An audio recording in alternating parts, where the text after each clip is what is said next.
जय श्री कृष्णा। आइए सुनते हैं वामन द्वादशी पर वामन भगवान की व्रत कथा, पूजन विधि एवं महत्व।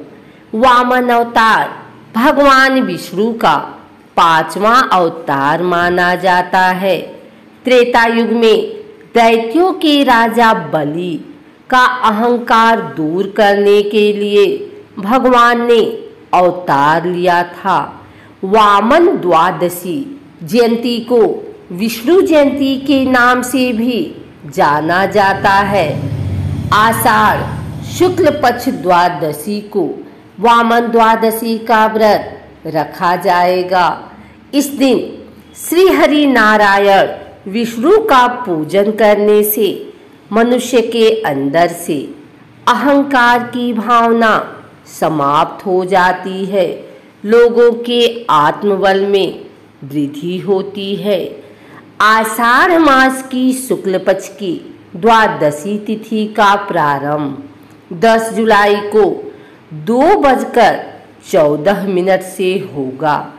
द्वादशी तिथि का समापन 11 जुलाई दिन सोमवार को शाम 5:02 पर होगा। वामन द्वादशी की पूजा का शुभ मुहूर्त 11 जुलाई दिन सोमवार को प्रातःकाल 7:22 से सायंकाल 5:02 तक है।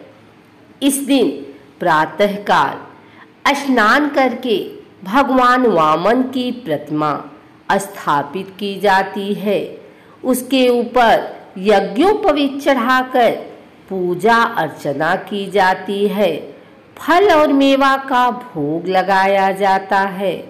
इस दिन कलश में जल भरकर अर्घ देने का महत्व है। व्रत की समाप्ति के उपरांत ब्राह्मणों को भोजन कराएं और उन्हें यथाशक्ति दान दें। वामन द्वादशी की पूजा के उपरांत एक डलिया में 1 कटोरी चावल, 1 कटोरी चीनी, 1 कटोरी दही रखकर ब्राह्मण को दान करें। इस समय ब्राह्मणों को माला, कमंडल, लाठी, आसन, गीता, छाता, खड़ाऊं, फल और दक्षिणा देने से भगवान वामन की कृपा प्राप्त होती है। ब्राह्मणों का आशीर्वाद मिलता है। आइए सुनते हैं वामन अवतार की कथा। वामन विष्णु के 5वें तथा त्रेता युग के पहले अवतार थे। वे विष्णु के पहले ऐसे अवतार थे जो मानव रूप में प्रकट हुए। इनको दक्षिण भारत में उपेंद्र के नाम से भी जाना जाता है। द्वादशी तिथि को मनाए जाने के कारण इसे वामन द्वादशी भी कहते हैं। वामनावतार के विषय में श्रीमद् भागवत पुराण में एक कथा आती है, जिसके अनुसार एक बार देव दैत्य युद्ध में पराजित हुए तथा मृत दैत्यों को लेकर वे अस्ताचल की ओर चले गए। दैत्यराज बलि की इंद्र वज्र से मृत्यु हो जाती है।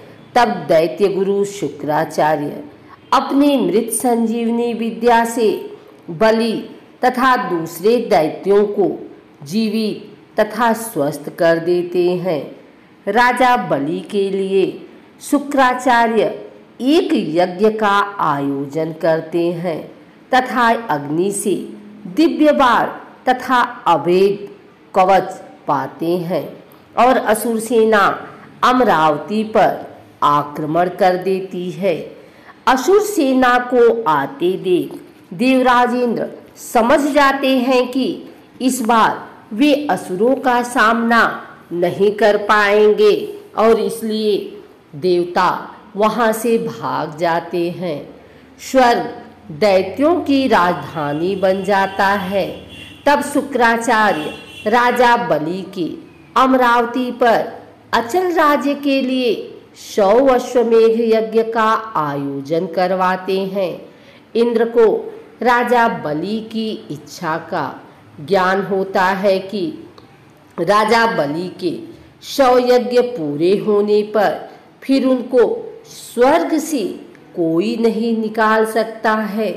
इसलिए इंद्र भगवान विष्णु की शरण में जाते हैं तथा भगवान विष्णु इंद्र को सहायता करने का आश्वासन देते हैं।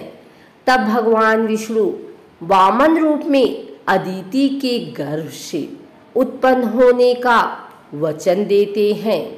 इधर कश्यप जी के कहने पर माता अदिति पयोव्रत का अनुष्ठान करती हैं, जो कि पुत्र प्राप्ति के लिए होता है।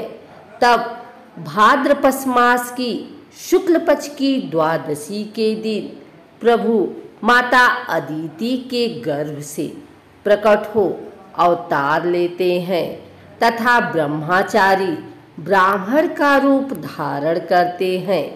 महर्षि कश्यप ऋषियों के साथ उनका उपनयन संस्कार करते हैं।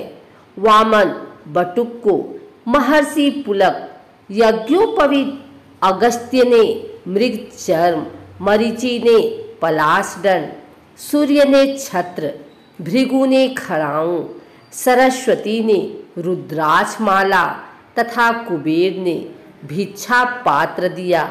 तत्पश्चात भगवान वामन पिता की आज्ञा लेकर बलि के पास जाते हैं।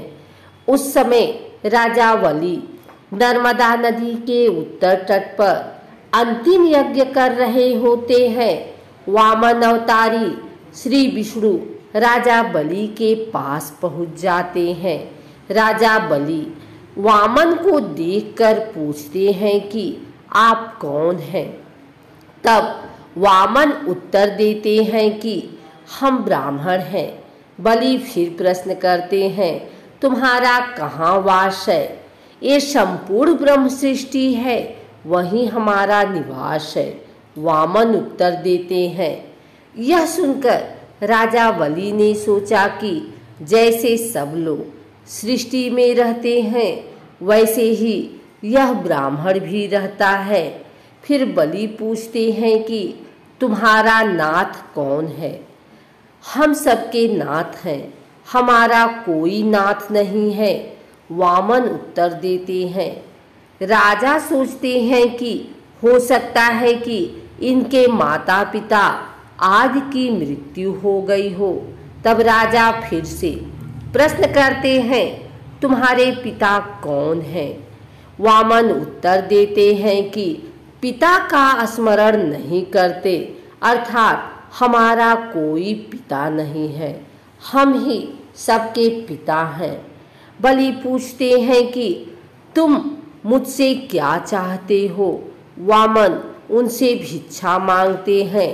3 पग धरती। बलि को आश्चर्य होता है, वामन की 3 पग धरती तो बहुत थोड़ी होती है। वे कहते हैं, यह तो बहुत थोड़ी है। वामन कहते हैं कि इतने से हम तीनों लोगों की भावना करते हैं, अर्थात हम 3 पग में ही त्रिलोकी नाप लेंगे। बलि के गुरु शुक्राचार्य बलि को वचन देने से रोकते हैं, फिर भी बलि नहीं मानते हैं। वामन एक पग में सभी लोग और दूसरे में पूरी धरती नाप लेते हैं। अब तीसरा पग रखने का स्थान नहीं रह जाता है। बलि के समझ संकट उत्पन्न हो जाता है कि वे अपना वचन कैसे निभाएं। तब वे अपना सिर आगे कर देते हैं। भगवान ठीक वैसा ही करते हैं और बलि को सूतल लोक में रहने का आदेश देते हैं। बलि सहर्ष भगवान की आज्ञा का पालन करते हैं। इससे प्रसन्न होकर विष्णु बलि से वरदान मांगने के लिए कहते हैं।